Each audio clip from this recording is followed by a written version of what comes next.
Assalamu alaikum, dear viewers. Welcome to my channel, Voice of Dhobaura. Today, we will see 1.2.1 from Opinion Matters.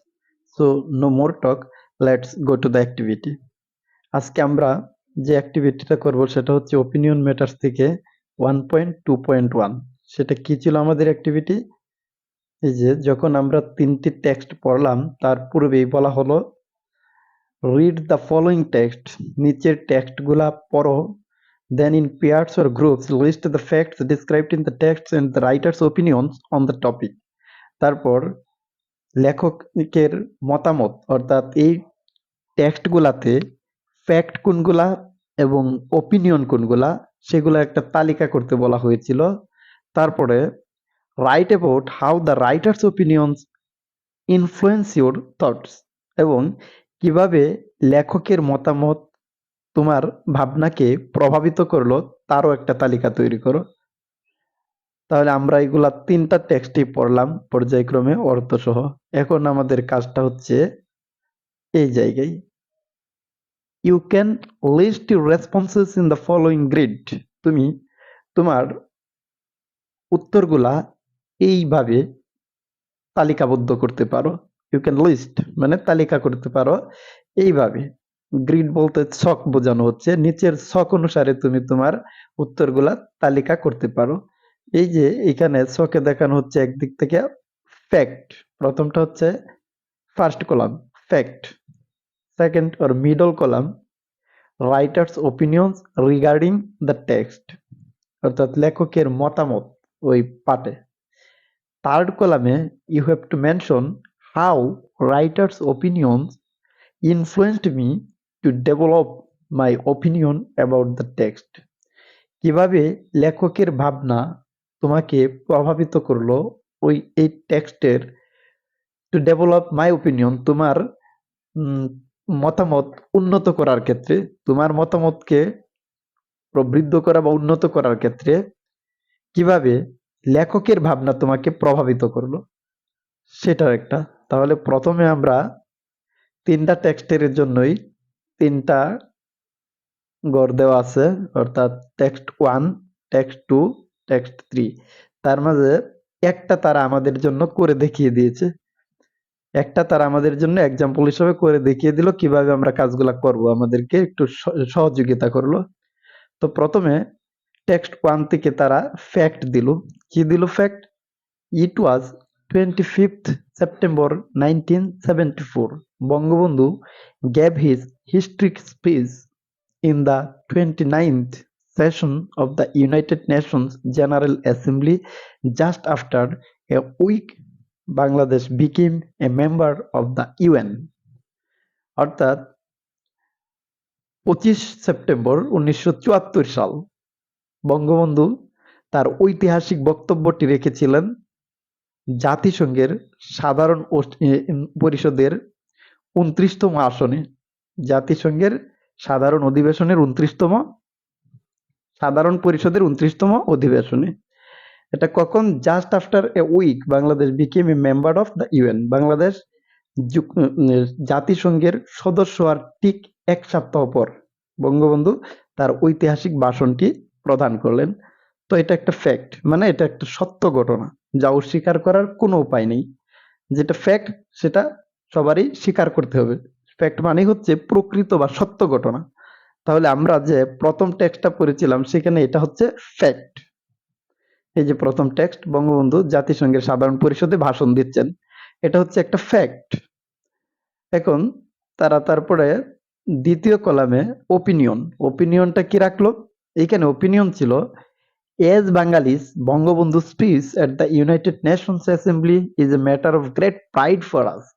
বাঙালি হিসাবে জাতিসংঘের সাধারণ অধিবেশনে বঙ্গবন্ধুর দেওয়া বক্তব্যটি আমাদের জন্য এক বিরাট গর্বের ব্যাপার।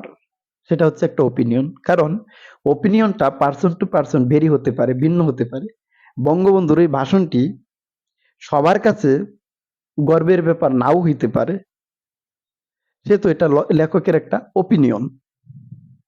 তারপর থার্ড কলামে লেখকের ভাবনা কিভাবে আমার ভাবনাকে প্রভাবিত করলো, লেখকের মতামত কিভাবে আমার ভাবনাকে প্রভাবিত করলো তা। এখানে তারা কি লিখলো, here the writer's opinions make my understanding that the speech is extremely important in the history of Bangladesh.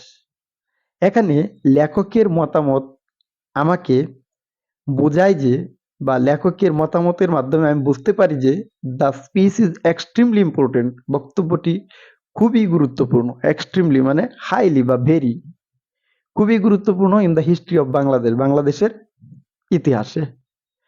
তারপরে বলছে, most importantly the writer's opinions regarding the speech help me to understand the positive tone of the text. আরো গুরুত্বপূর্ণ বিষয় হচ্ছে the writer's opinions, লেখকের মতামত, regarding the speech, এই বক্তব্য সম্পর্কে, হেল্প মি, আমাকে সাহায্য করলো বা সাহায্য করে, টু আন্ডারস্ট্যান্ড, বুঝতে, কি বুঝতে, the positive tone of the text, এই পাঠের একটা ইতিবাচক দিক বা ভালো দিক, এই পাঠের একটি ইতিবাচক দিক বুঝতে আমাকে সাহায্য করলো, যে পাঠটি খুব ভালো বা ইতিবাচক দিক আছে। তাহলে টেক্সট 2 থেকে আমাদের এখন ফ্যাক্ট বের করতে হবে, তারপরে ওপিনিয়ন বের করতে হবে। এখন আমরা চলে যাই তাহলে টেক্সট 2 তে। টেক্সট 2 তে আমরা দেখি ওইখানে কি আছে। আমরা ওই দিন অর্থ সহ পড়লাম, এটা হচ্ছে ওয়ান্ডারস অফ ইজিপ্ট, মানে মিশরের বিস্ময় সম্পর্কে, পিরামিড সম্পর্কে। তাহলে পিরামিড সম্পর্কে এইখানে ফ্যাক্ট যদি আমরা খুঁজি, ফ্যাক্ট একটা টেক্সটে একাধিক থাকতে পারে, ওপিনিয়নও একাধিক হতে পারে। এই ক্ষেত্রে আমরা একটা নিব, একটা নিলেই যথেষ্ট হবে। তাহলে অনেকগুলা ফ্যাক্ট আছে, পিরামিড কখন নির্মিত হয়েছিল, কোন পিরামিডটা সবচেয়ে বড়, এগুলো হচ্ছে ফ্যাক্ট বা প্রকৃত বিষয় বা ঘটনা, যেগুলো অস্বীকার করার কোনো সুযোগ নেই। সেহেতু আমরা ফ্যাক্ট হিসাবে এগুলার থেকে যে কোনো একটা নিতে পারি। তো এই ক্ষেত্রে আমরা এইটাকে ফ্যাক্ট হিসাবে নেই, এই যে the pyramid of Khufu is the largest among the 3 pyramids at Giza, অর্থাৎ গিজায় থাকা 3টি পিরামিডের মধ্যে সবচাইতে বড়টি হচ্ছে Khufu pyramid, and holds the record for the world's largest stone structure, এবং পাথরে অবকাঠামোর মধ্যে, পাথরে নির্মিত অবকাঠামোর মধ্যে রেকর্ড করেছে এটা, স্ট্যান্ডিং ওভার 480 ফিট হাই, যা 480 ফিট উচ্চতায় দণ্ডায়মান বা দাঁড়িয়ে আছে। তাহলে মিশরের 3টি পিরামিডের মধ্যে সবচাইতে বড়টি হচ্ছে কুফু পিরামিড। গাজায় যে পিরামিডগুলো আছে, মিশরের গাজায় অবস্থিত 3টি পিরামিডের মধ্যে সবচাইতে বড়টি হচ্ছে কুফু পিরামিড, এবং এটি পাথরে অবকাঠামোর মধ্যে, পাথরে নির্মিত অবকাঠামোর মধ্যে রেকর্ড করেছে, যা 480 ফিট উচ্চতায় দণ্ডায়মান। এটা হচ্ছে একটা ফ্যাক্ট। তো আমরা এই জায়গায় লিখে দিব এটা, এইখানে প্রথমে ফ্যাক্টের ঘরে, অর্থাৎ ফ্যাক্টের ঘরে আমরা লিখবো এটা ফ্যাক্ট। তারপরে ওপিনিয়ন নেই এই পার্ট থেকে। ওপিনিয়ন নিলে আমরা নিতে পারি এরকম, যেমন how the pyramids at Giza were built is one of the Egypt's biggest mysteries, অর্থাৎ গিজার পিরামিডগুলো কিভাবে যে তৈরি হয়েছিল সেটা মিশরীয়দের কাছে বড় রহস্যগুলোর মধ্যে একটি। মিশরের বড় রহস্যগুলোর মধ্যে একটি হচ্ছে গিজার নির্মিত পিরামিডগুলো। তাহলে এইটা লেখকের একটা ওপিনিয়ন, সেহেতু এইটাকে আমরা ওপিনিয়ন হিসাবে নিতে পারি। এছাড়াও পিরামিড কখন নির্মিত হয়েছিল এ ব্যাপারে যেহেতু সুনির্দিষ্ট কোনো কথাবার্তা নেই, সেটাও লেখকের মতামত বা ভাবনা। এই যে এখানে the pyramids were constructed throughout the ancient history as a means for pharaohs to display their power, এটাও নেওয়া যেতে পারে। তো আমরা প্রথম সেন্টেন্সটাকেই ওপিনিয়ন হিসাবে সিলেক্ট করলাম। তারপরে চলে যাই কি হবে থার্ড কলামে, অর্থাৎ how writer's opinions influenced me, কিভাবে লেখকের মতামত আমার ভাবনাকে প্রভাবিত করলো। তো এই ক্ষেত্রে এটা আমরা টেক্সটে পাবো না, আমাকে বলতে হবে। তো আমি বলতে পারি, এরকম বলতে পারি, এই যে এটা, যেহেতু এটা প্যাসেজে পাওয়া যাবে না তাই আমি উত্তরটা লিখে দিলাম, তোমরা ইচ্ছা করলে এখান থেকে উত্তরটা খাতায় লিখে নিতে পারবা। এই যে দেওয়া হইলো, কি দিলাম, through writer's opinion I have become much interested and curious about the pyramids of Egypt লেখকের মতামতের মাধ্যমে আমি মিশরের পিরামিড সম্পর্কে আরো বেশি আগ্রহী ও কৌতূহলী হয়ে উঠেছি। মিশরের পিরামিডগুলো সম্পর্কে আমি আরো বেশি আকর্ষণীয় এবং কৌতূহলী হয়ে উঠেছি।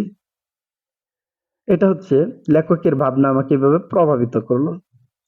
তারপরে টেক্সট 3 থেকে আমরা ফ্যাক্ট খুঁজবো।